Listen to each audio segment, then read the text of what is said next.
देश की सरहद पर हो, आसमान में या समंदर के विस्तार में,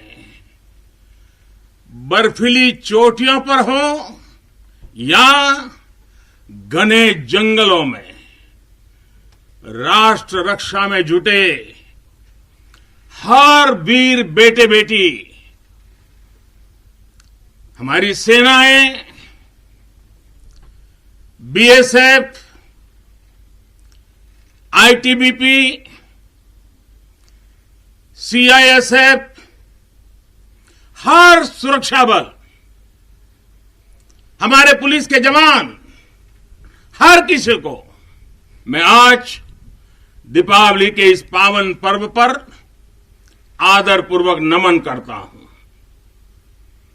आप हैं तो देश है, देश के लोगों की खुशियां हैं, देश के ये त्योहार है। मैं आज आपके बीच प्रत्येक भारतवासी की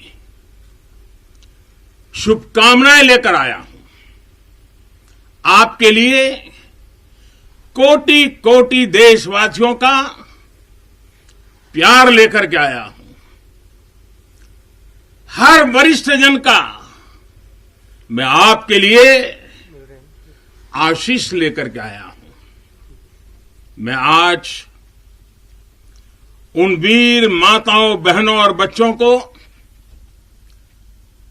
दीपावली की हार्दिक शुभकामनाएं देता हूं, उनके त्याग को नमन करता हूं, जिनके अपने बेटे हो या बेटी आज त्योहार के दिन पर भी सरहद पर तैनात हैं। वे भी, परिवार के सभी लोग भी अभिनंदन के अधिकारी हैं।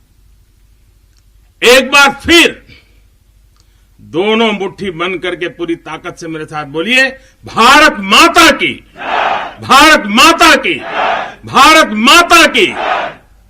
साथियों, मुझे याद है प्रधानमंत्री बनने के बाद पहली बार 2014 में दीपावली के पर्व पर मैं सियाचिन चला गया था जवानों के साथ दिवाली मनाने के लिए।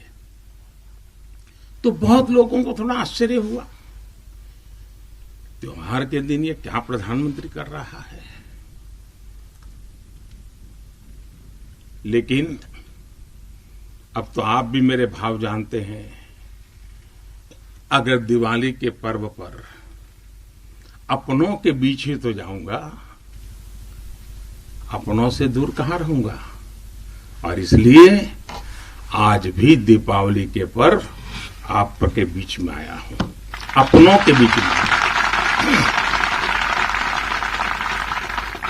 आप भले बर्फीली पहाड़ियों पर रहें या फिर रेगिस्तान में, मेरी दिवाली तो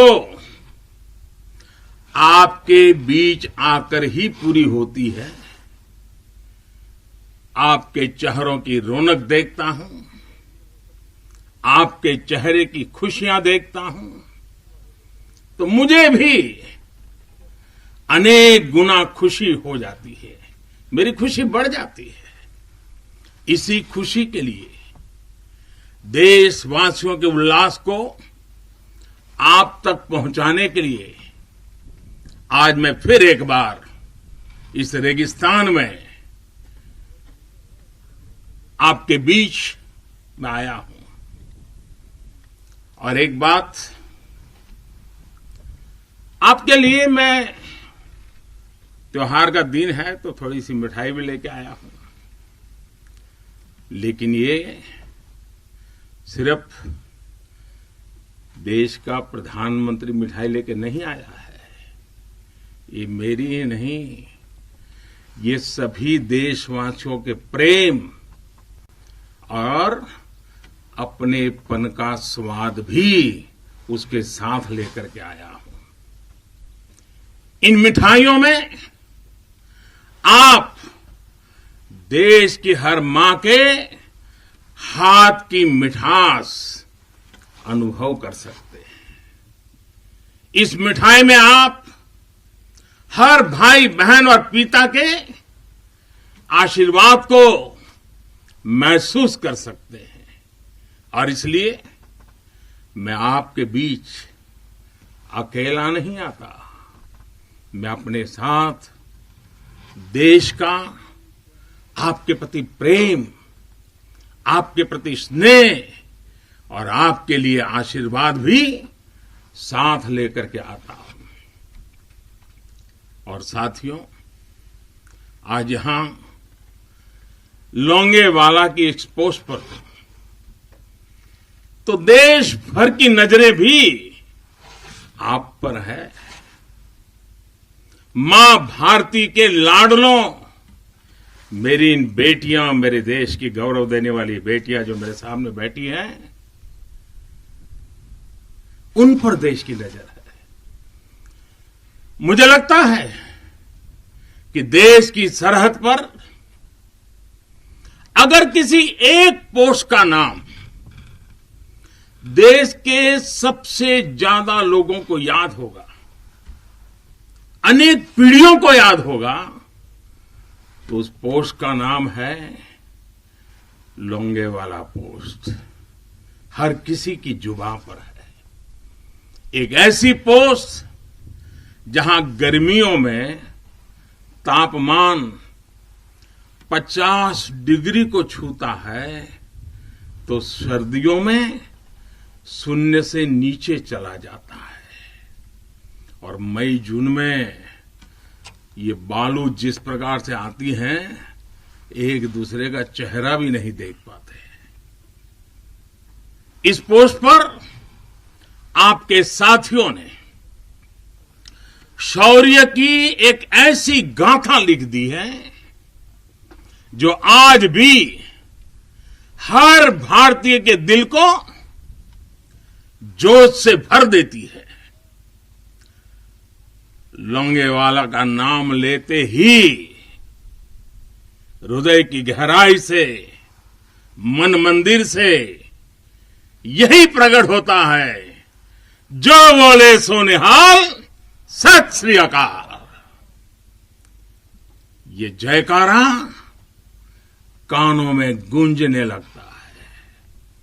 साथियों, जब भी सैन्य कुशलता के इतिहास के बारे में लिखा पढ़ा जाएगा, जब सैन्य पराक्रम की चर्चा होगी, तो बैटल ऑफ लोंगेवाला को जरूर याद किया जाएगा। ये वो समय था जब पाकिस्तान की सेना बांग्लादेश के निर्दोष नागरिकों पर अत्याचार कर रही थी, जुल्म कर रही थी, नरसंहार कर रही थी। बहन बेटियों पर अमानवीय जुल्म हो रहे थे और पाकिस्तान की सेना के लोग कर रहे थे। इन हरकतों से पाकिस्तान का घृणित चेहरा उजागर हो रहा था। भयंकर रूप दुनिया के सामने पाकिस्तान का प्रकट हो रहा था। इन सब से दुनिया का ध्यान हटाने के लिए पाकिस्तान ने हमारे देश की पश्चिमी सीमाओं पर मोर्चा खोल दिया। पाकिस्तान को लगता था कि भारत की पश्चिम सीमा पर मोर्चा खोल दूंगा, दुनिया में भारत ने ये कर दिया, भारत ने वो कर दिया करके रोता रहूंगा और बांग्लादेश के सारे पाप उनके छिप जाएंगे। लेकिन हमारे सैनिकों ने जो मुंह तोड़ जवाब दिया, पाकिस्तान को लेने के देने पड़ गए। साथियों, यहां इस पोस्ट पर दिखाए गए पराक्रम की गूंज, इस गूंज ने दुश्मन का हौसला तोड़ दिया था। उसको क्या पता था कि हां, उसका सामना मां भारती के शक्तिशाली बेटे बेटियों से होने वाला है। मेजर कुलदीप सिंह चांदपुरी के नेतृत्व में भारतीय वीरों ने टैंकों से लैस दुश्मन के सैनिकों को धूल चटा दी। उनके मंसूबों को नेस्त नाबूद कर दिया। कभी कभी मुझे लगता है कि कुलदीप जी के माता पिता ने उनका नाम कुलदीप भले रखा था, उनको लगा होगा ये कुल का दीपक है, लेकिन वो कुलदीप जी ने अपने पराक्रम से उस नाम को ऐसे सार्थक कर दिया कि वे सिर्फ कुलदीप नहीं, वे राष्ट्रदीप बन गए।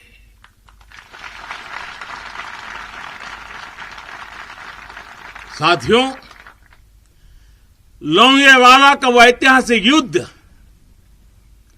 भारतीय सैन्य बल के शौर्य का प्रतीक तो है ही। थल सेना, बीएसएफ और वायुसेना के अद्भुत कोऑर्डिनेशन का भी प्रतीक है।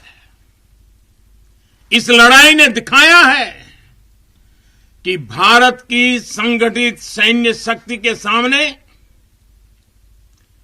चाहे कोई भी आ जाए, वो किसी भी सूरत में टिक नहीं पाएगा। अब जब सन 71 में हुए युद्ध के लोंगेवाला में हुई लड़ाई के 50 वर्ष होने जा रहे हैं। कुछ ही सप्ताह में हम इसके 50 वर्ष, इस गौरवपूर्ण स्वर्णिम पृष्ठ को हम मनाने वाले हैं। और इसलिए आज मेरा मन यहां आने को कर गया है। तो पूरा देश अपने उन वीरों की विजय गाथाएं सुनकर वो गौरवान्वित होगा, उसका हौसला बुलंद होगा। नई पीढ़ियां और आने वाली पीढ़ियां इस पराक्रम के साथ प्रेरणा भी लेने के लिए ये अवसर उनके जीवन का एक बहुत बड़ा महत्वपूर्ण बनने वाला है। ऐसे ही वीर सपूतों के लिए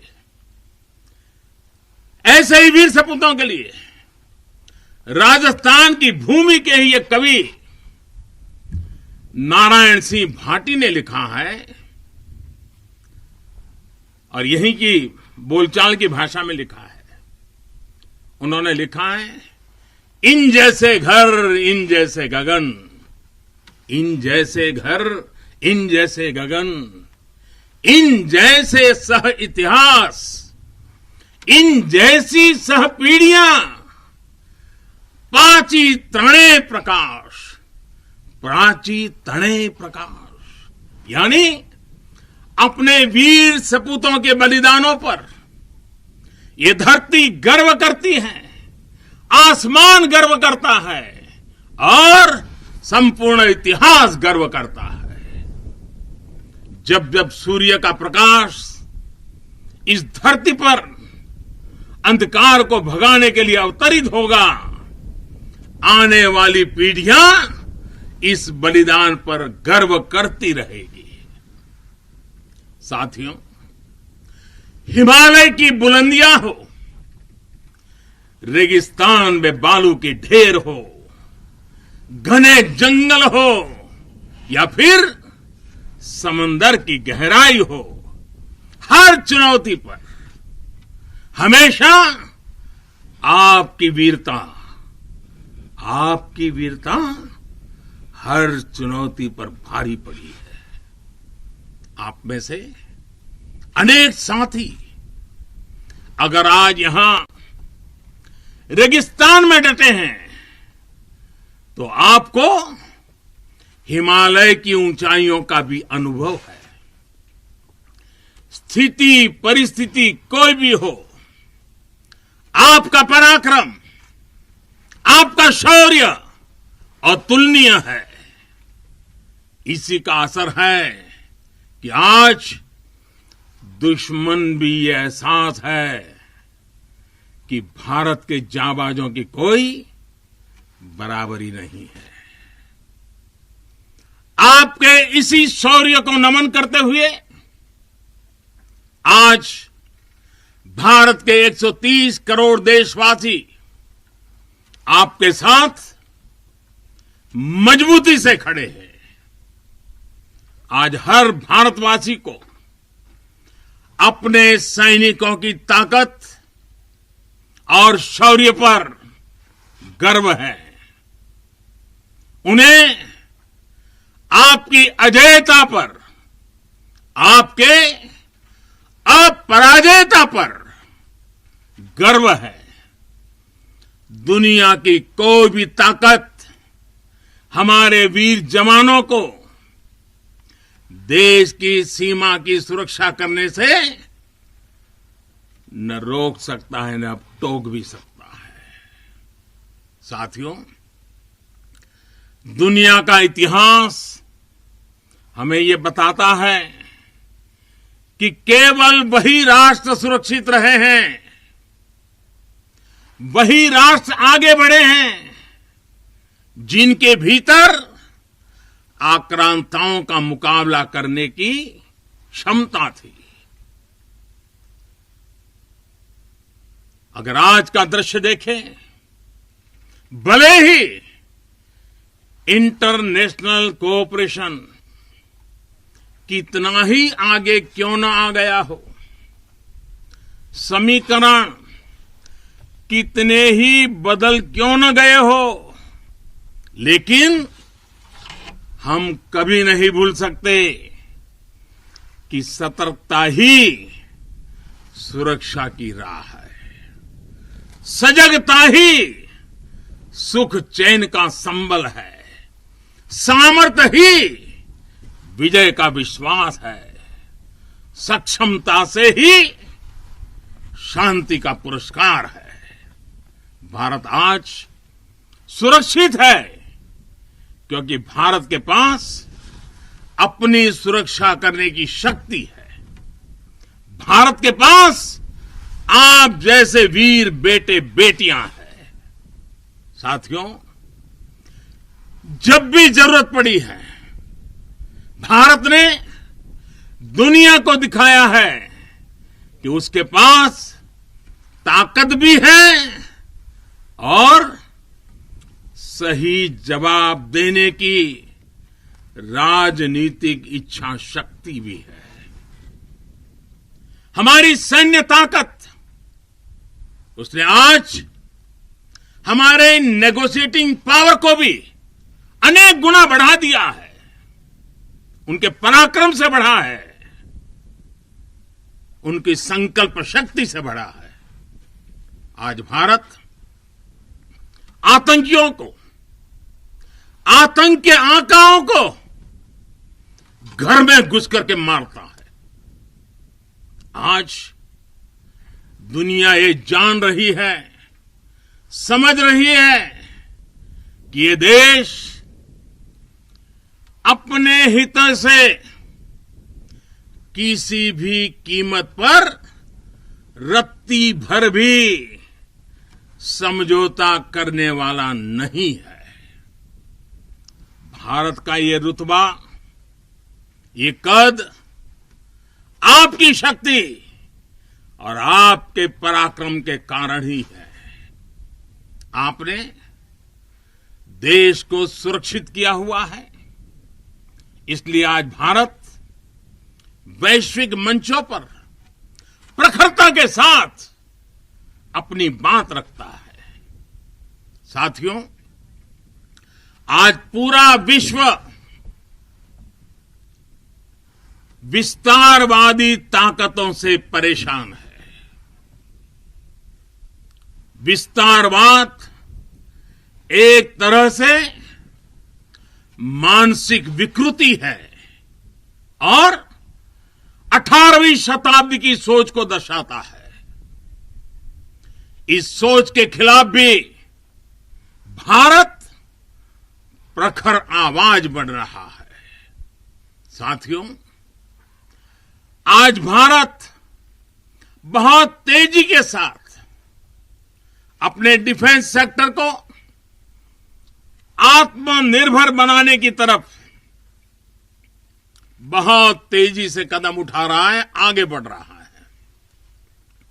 हाल ही में हमारी सेनाओं ने निर्णय लिया है कि वो 100 से ज्यादा अलग अलग प्रकार की जो आवश्यकताएं, खासकर हथियार और साजो सामान, उसको अब विदेशों से नहीं लेंगे, भारत में उत्पाद की हुई चीजें ही लेंगे। यही का उत्पाद और उसके लिए जो आवश्यक होगा करेंगे। ये निर्णय छोटा नहीं है। इसके लिए सीने में बहुत बड़ा दम लगता है, अपने जवानों पर विश्वास लगता है। मैं आज इस मौके पर और त्याग और तपस्या की इस महत्वपूर्ण भूमि से मैं अपनी सेनाओं को उनके इस महत्वपूर्ण फैसले के लिए बहुत बहुत बधाई देता हूं। ये निर्णय छोटा नहीं, मैं जानता हूं। फैसला सेना ने लिया,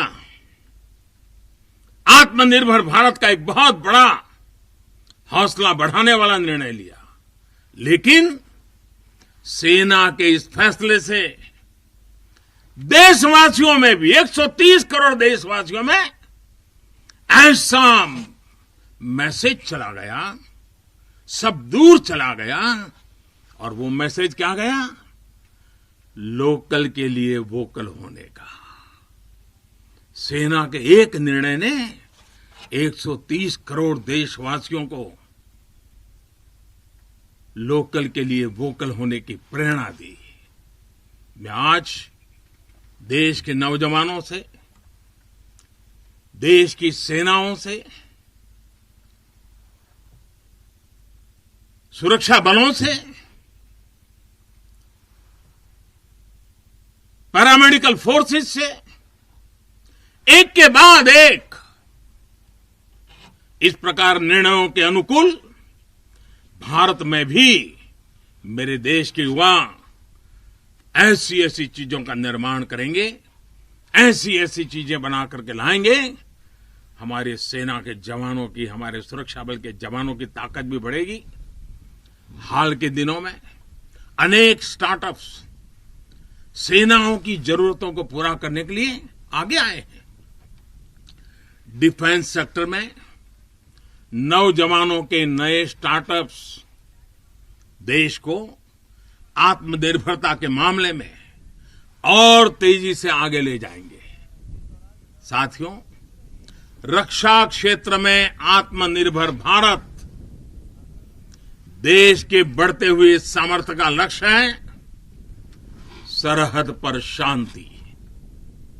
आज भारत की रणनीति साफ है, भारत की रणनीति स्पष्ट है।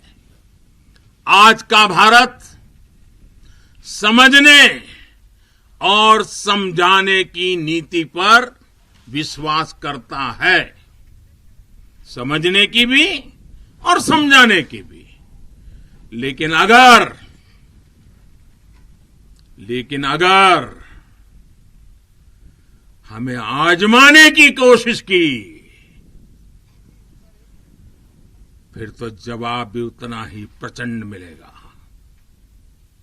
साथियों, देश की अखंडता देशवासियों की एकता पर निर्भर करती है।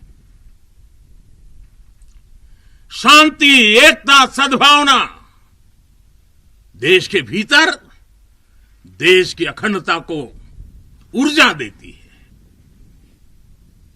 सीमा की सुरक्षा सुरक्षा बलों की शक्ति के साथ जुड़ी है। सीमा पर हमारे जाबाजों का हौसला बुलंद रहे, उनका मनोबल आसमान से भी ऊंचा रहे, इसलिए उनकी हर आवश्यकता, हर जरूरत आज देश की सर्वोच्च प्राथमिकताओं में है। उनके परिवार की देखभाल ये देश का दायित्व है। बीते समय में सैनिकों के बच्चों की शिक्षा और रोजगार को लेकर भी अनेक फैसले लिए गए हैं। पिछले वर्ष जब मैंने दूसरी बार शपथ ली थी, मेरा पहला फैसला ही शहीदों के बच्चों की शिक्षा से जुड़ा हुआ था। इसके तहत नेशनल डिफेंस फंड के अंतर्गत मिलने वाली स्कॉलरशिप को बढ़ाया गया है। साथियों, सुविधा के साथ साथ वीरों के सम्मान के लिए भी देश में अभूतपूर्व प्रयास चल रहे हैं। नेशनल वॉर मेमोरियल, राष्ट्रीय समर स्मारक, या फिर नेशनल पुलिस मेमोरियल हो, ये दोनों स्मारक देश के शौर्य के सर्वोच्च प्रतीक बनकर देशवासियों को, हमारी नई पीढ़ी को प्रेरित कर रहे हैं। साथियों, मुश्किल चुनौतियों के बीच आपका व्यवहार, आपका टीम वर्क देश को हर मोर्चे पर इसी जज्बे के साथ लड़ने की सीख देता है। आज देश इसी भावना से कोरोना जैसी महामारी के खिलाफ भी जंग लड़ रहा है। देश के हजारों डॉक्टर्स, नर्सिस, हेल्पर्स और सपोर्ट स्टाफ दिन रात बिना रुके, बिना थके काम कर रहे हैं। देशवासी भी इस जंग को फ्रंट लाइन वॉरियर्स की तरह लड़ रहे हैं।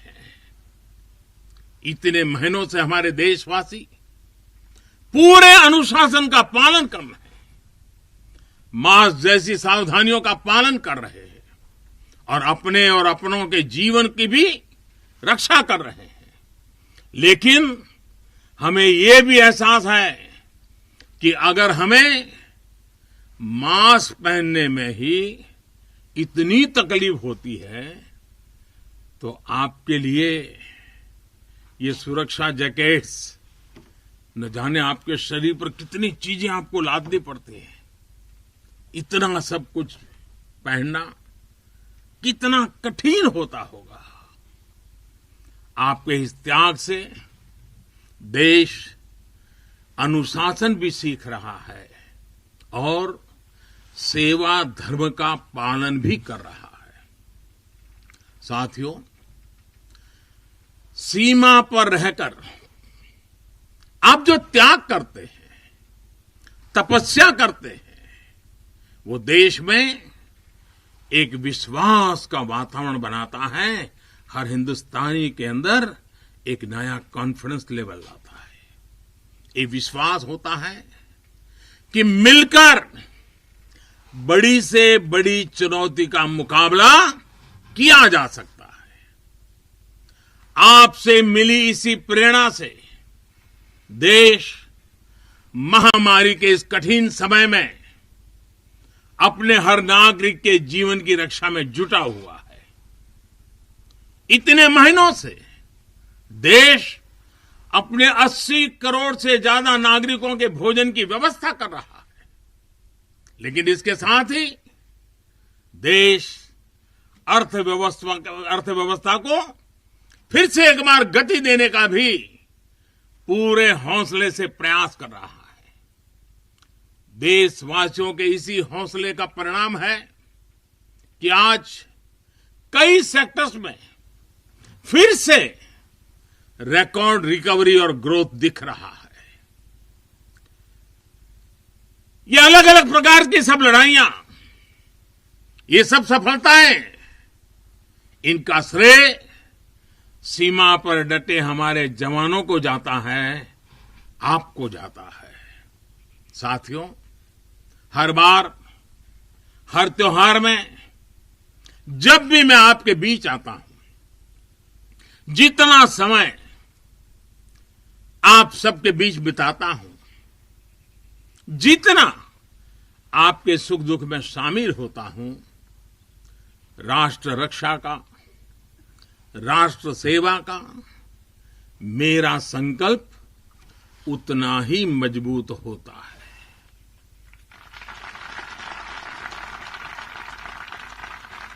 मैं आपको फिर आश्वस्त करता हूं कि आप निश्चिंत होकर अपने कर्तव्य पथ पर डटे रहें।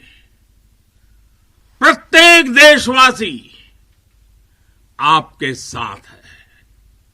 हां, आज के दिन